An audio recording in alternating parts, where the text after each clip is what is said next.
Manooch with Jimmy B, broadcasting live from the CAZ Sportsbook in Casino, Arizona. The Sportsbook at CAZ Sports Bar in Casino, Arizona is a sports fan's paradise. You are locked in to Fox Sports 910, live from CAZ Sportsbook in Casino, Arizona. Here to talk football is former Sun Devil quarterback, who, by the way, went 3-1 against that team in Tucson. Carpenter going to go up with time, steps up, looks end zone, got a man, McGahee, touchdown! And Rudy Carpenter threw that right into the teeth, into the strength of the Wildcat defense. Rudy Carpenter, now on Rock. You guys are hot. On Fox Sports 910, on FM at 99.9 HD2. Hey everybody, welcome back in. We're hanging out today, Casino, Arizona. It's Monday Night Tailgate, Seahawks Giants tonight. We're going to be giving away cash. Doesn't cost you anything. Just show up and party with us tonight on the Monday Night Tailgate. Rudy Carpenter is our guest. You can always follow Rudy on X or Twitter at Rudy G Carp 12. That's at Rudy G Carp 12. Rudy, it's Jimmy B and Manooch along with Jax. Welcome to the show as always, pal. Let me just pick your brain a little bit. Let's start first with Arizona State and what we saw against the Cal Bears. Rudy, they had a real shot to win that game. What are your thoughts? Yeah, I mean, I think obviously it's a disappointing loss for, ASU and the coaching staff and Kenny Dillingham and everybody, right? I mean, I think when they, were going through the season, looking at the schedule, I think they figured it was going to be a tough season. It was going to be hard, to win a lot of games. But I think that when they look at the Cal, game in particular and where it fell on the schedule, I think they probably looked at that game as a game that they could win, especially after, watching how Cal has played this year. I think it was a game they probably thought for sure they could, go in there and have a chance to win. And they obviously had a lot of chances to win that game. But in my view, they just made a lot of costly errors. Yeah, Rudy, and I'm a little more old school. I'm not quite up with this fourth down metric that a lot of coaches or colleges or pros. And I just thought with Kenny backed up in your own territory on your own, it was at 32 or 30 and 4th and 1, you get stuffed. I mean, for me, that's just an easy score, whether it's a field goal or not for the Cal Golden Bears. I think that kind of was a turning point. I'm just not real hip unless you're across midfield or even close to midfield with that.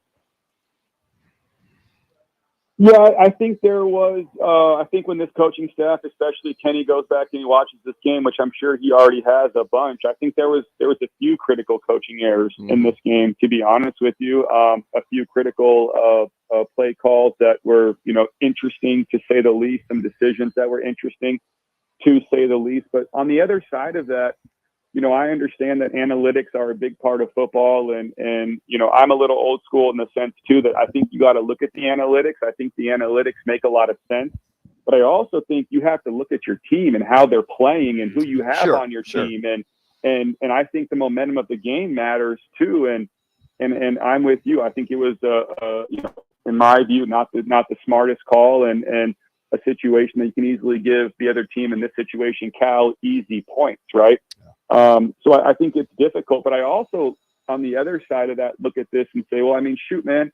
I mean, if you're ASU and you're Kenny Dillingham, I mean, what do you have to lose? I mean, you're not going to a bowl game. You haven't won any games. You've maybe even played a little bit better than some people have thought you were going to play in certain instances. And I think what Kenny is doing is looking at this and saying, hey, guys, I'm going to continue to do everything I can to give you guys chances to win football games. I don't want you guys giving up on me. I'm not going to give up on you guys, and I'm going to continue to have faith in this football team that we can execute football plays and we can win on critical situations. And I think he wants to keep giving his team those opportunities, and I think it shows the belief in his team, and I think that's also part of what he's trying to do. Talking about the passing game, Rudy Carpenter joining us here on the right toe to guest on Rock and Jimmy B.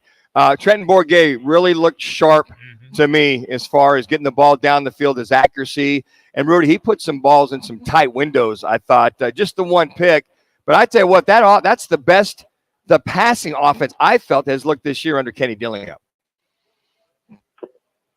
Yeah, and I think that's I think it's interesting because I think the way that Trenton Bourguet played at the end of last season, I think and if I was in his situation, I think I probably feel like I deserved a much more of a look, maybe more respect when it came down to who was going to be the starting quarterback this season, and how that was going to go and how it was going to shake out. I know there was injuries and everything else involved with a lot of the other guys, but I think there was, maybe a rush to see Jalen Rashada or a rush to see, Drew Pine. And when I know he was hurt as well.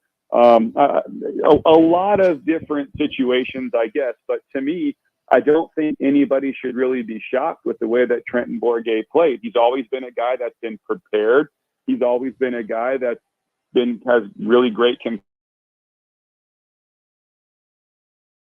ball with good accuracy and timing and anticipation. And every time he's gotten an opportunity, that's really what he's done. How he played against Cal is really how he's played every time he's gotten an opportunity. So I don't really think people should be surprised based on how he played. All right, let's switch gears then and head to the Cardinals and the 49ers.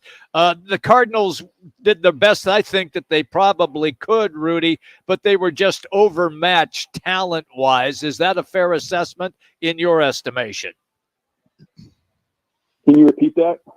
Yeah, I said to the Cardinals now, and I thought the Cardinals played reasonably well for the talent that they have, but they were just overmatched with the San Francisco 49ers talent level. Is that fair?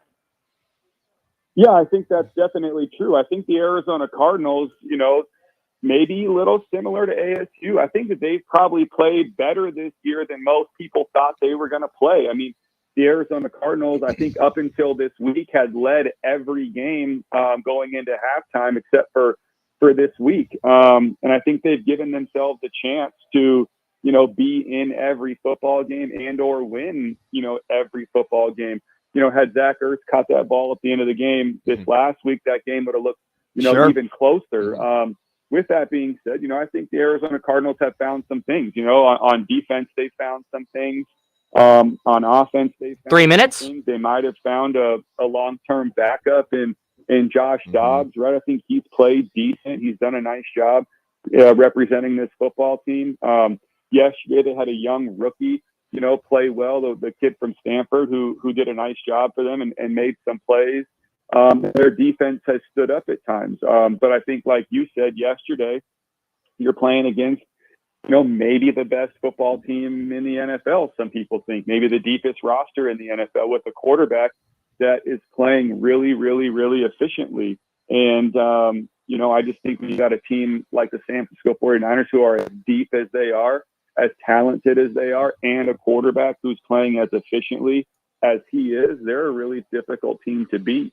Brock, Rudy, I'm just curious. When you watch Brock play, Brock Purdy, I couldn't do 20 for 21 versus air, let alone 7 on 7. At least he's honest.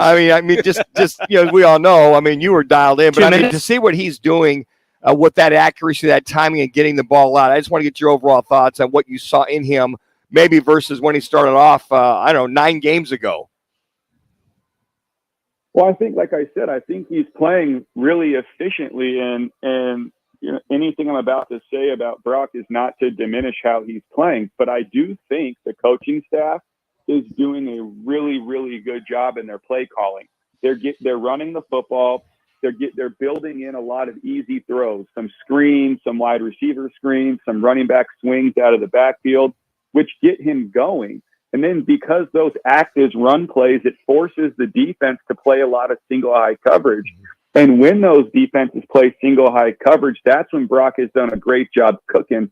And he's been hitting a bunch of those deep over routes.